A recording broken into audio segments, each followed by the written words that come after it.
nagkaroon po ng komplikasyon, nalungkot na naman po kami. Tapos biglang ito na naman po, may problema na naman po. Nagkaroon siya ng infection sa dugo, tapos malala pa po. Kaya nag-isip na naman po ako kung makakayanan pa ba ulit.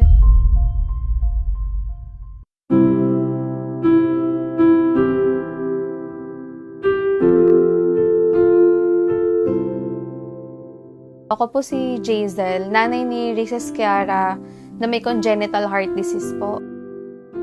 Ang asawa ko po si MJ, nagtatrabaho po siya bilang waiter. 8 years na po kami ni MJ. Meron po akong PCOS po. Meron pong cyst o bukol, mga maliliit na bukol sa ovary po. Pag may PCOS po, hindi po basta-basta na bubuntis po or nagkakaanak. Hindi ko po inaasahan na magkakababy po kami dahil nga po na-diagnose po ako at yung kalagayan ko po, nagulat po ako, nabigyan po kami ng baby. Miracle baby, si Baby Rhys Kiara po. Nung una, parang nawawalan po ng pag-asa na parang hindi na po talaga darating, na pag-uusapan din namin na okay lang na kami lang din naman po. Pero mas okay po syempre, iba pa din po pag nagkaanak po kayo.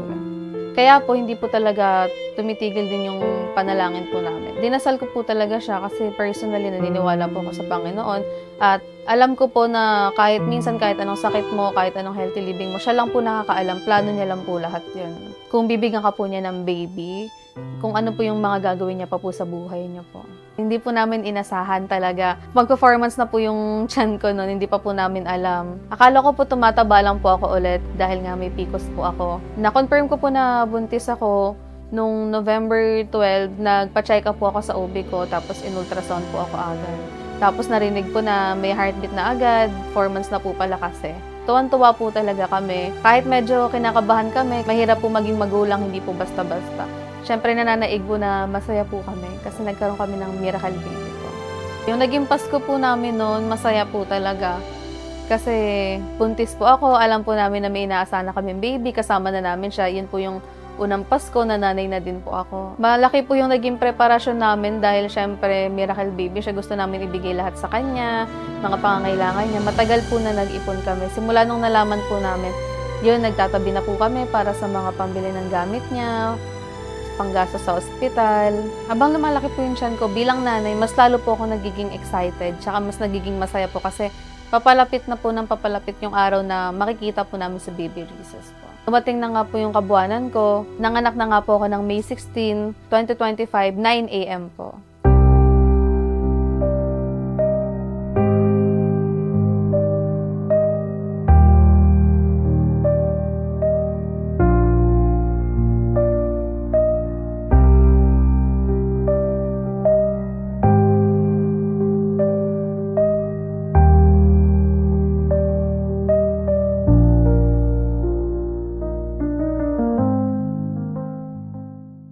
Hanggang sa isang araw po, follow-up po ng check-up niya.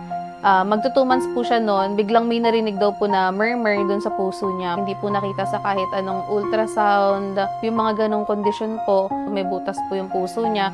Siyempre natakot po kami, tsaka kinabahan po kami kung anong pwedeng mangyari sa kanya.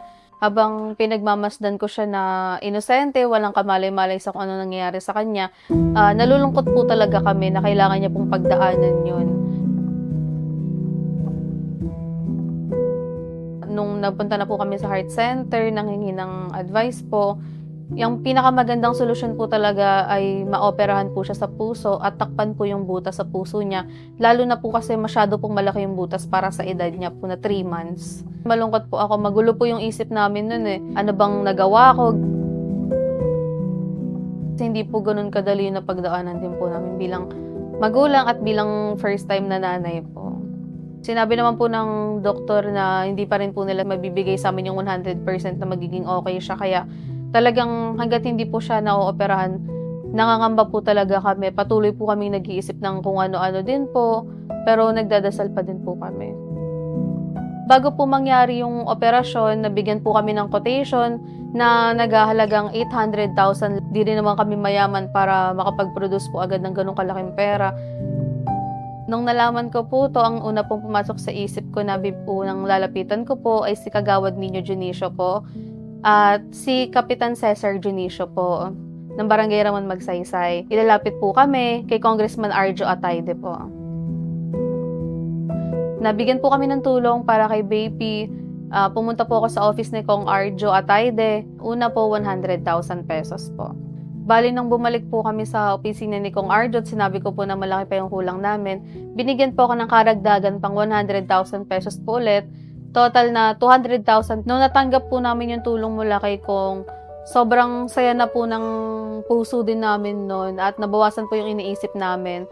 Kasi siya po yung unang nagbigay sa amin ng pag-asa po. Nakapag-down payment na po kami, nabigyan po kami ng schedule, inadmit na po kami agad nung meron na po kaming down payment. Ng November 2 po at mamonitor po kasi siya 2 days, bali November 4 pa po yung surgery niya po. Nalulungkot po talaga ako at natatakot para sa pagdadaanan niya.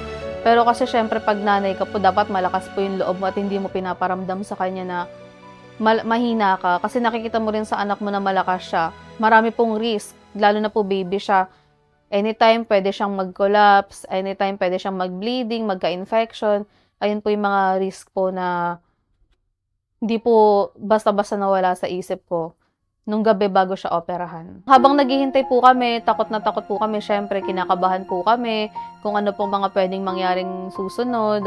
Lalo na po hindi po namin siya nakikita at hindi rin naman po namin alam yung actual na nangyayari po sa loob ng operating room. Nagdadasal po kami at patuloy po yung pagkapit namin sa Panginoon po dahil siya lang din po yung makakatulong sa amin ng sa mga ganong sitwasyon at oras. Kinabahan pa kami kasi lumabas po yung doktor at sinabi na yung butas po ay mas malaki pa dun sa nakikita namin.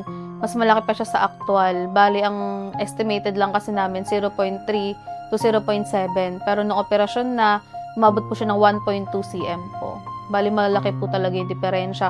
Kaya napuno po kami lalo ng takot nun at pangamba kung kaya pa ba, ganyan po. Kasi medyo malakas na rin po yung pressure sa baga niya. Pag ganun po kasi, minsan hindi na inooperahan pag sobrang lakas po ng pressure. Pero dahil nandun na po siya sa operating room at patuloy po kami nagdadasal, nagpatuloy po at successful po na naitawid po matapos ang 3 oras.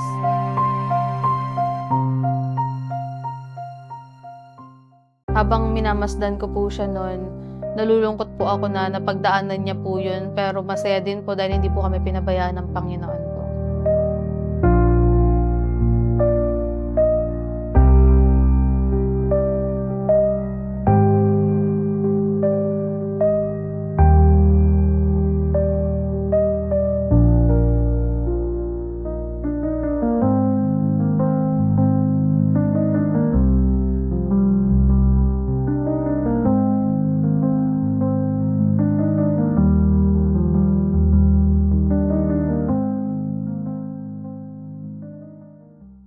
Nung nagkaroon po ng komplikasyon, nalungkot na naman po kami kasi successful na po yung operation eh. Tapos biglang ito na naman po, may problema na naman po. Nagkaroon siya ng infection sa dugo, tapos malala pa po. Kaya nag-isip na naman po ako kung makakayanan pa ba ulit. Naawa po ako nung time na yun kasi kailangan niya na pong pagdaanan ng iba't ibang test.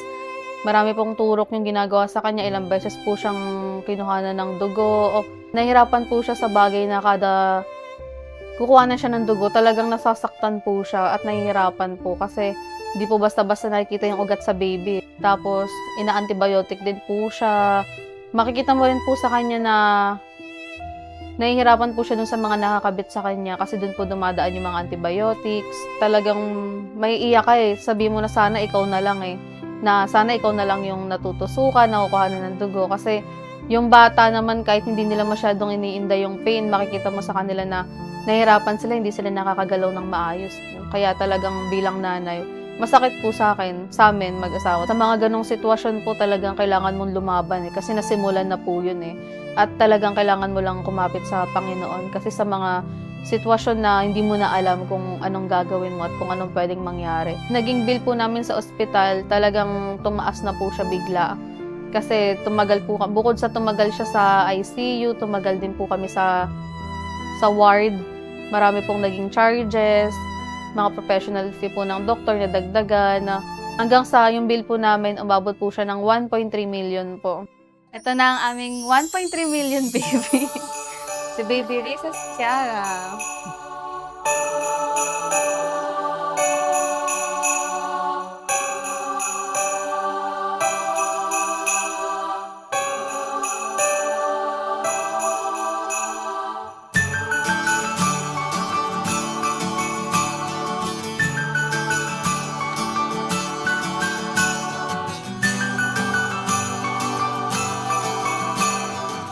Masayang-masaya na po talaga kami ngayon kasi wala na po kaming iniisip at pangamba kung na pwedeng may mangyari sa kanya anytime kasi alam namin okay na po siya. Lalo na po ngayong Pasko, di ba?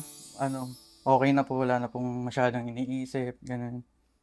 And ito po yung pinaka magandang blessing na natanggap namin ngayon to.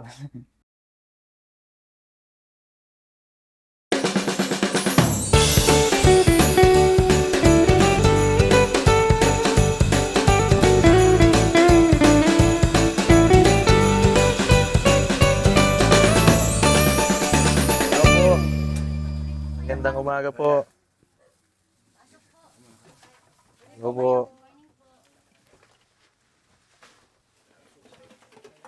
Hello po. Magandang umaga po. Staff po ako ni Congressman Arjo Atayde, si Kaloy po. Hello po. Kumusta naman po siya? Okay naman. Hello po, Merry Christmas po. Meron lang po kaming dalang regalo galing po kay Congressman Arjo Atayde.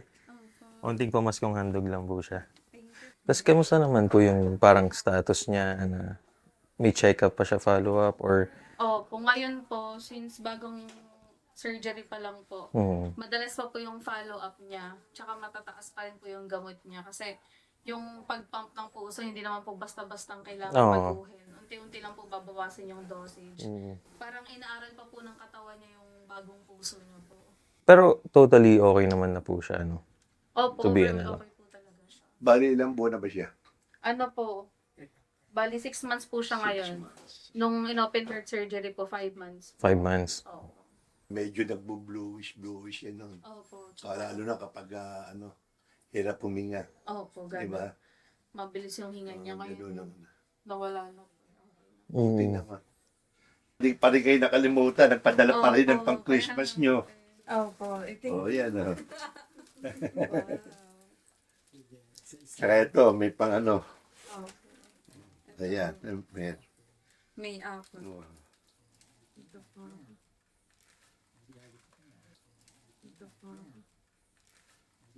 Laki din ang inaabot ng operasyon niya.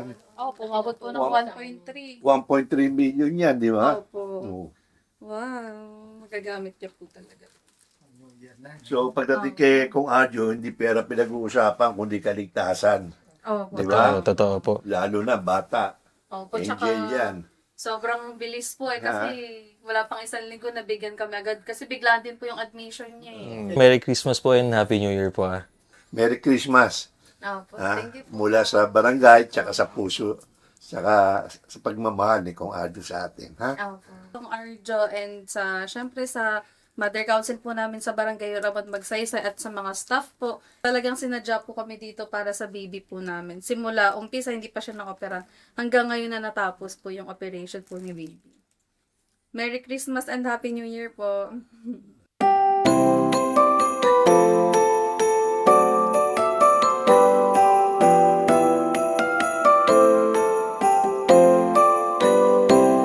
Talagang masayang-masaya po.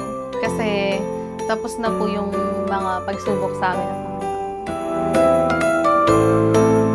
Maraming salamat po sa mga tumulong at nagtulong-tulong kay baby na mga party list, sa mga senators, Office of the President, at higit sa lahat kay Congressman Arjo Atayde na unang nagbigay sa amin ng pag-asa at ang nag-ambag ng pinakamalaki sa 1.3 million pesos na baby.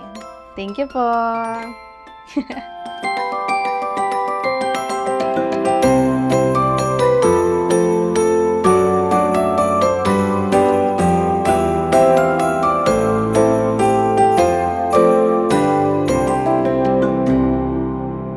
Wish namin ngayong bagong taon ay yung lumaki siya ng normal at malusog na bata.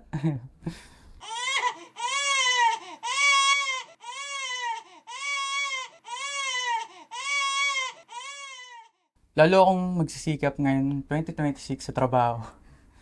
Nagpapasalamat po kami higit sa lahat po sa Panginoong Diyos po natin na nagplano at nagresolba rin po ng aming sitwasyon po ngayong 2025.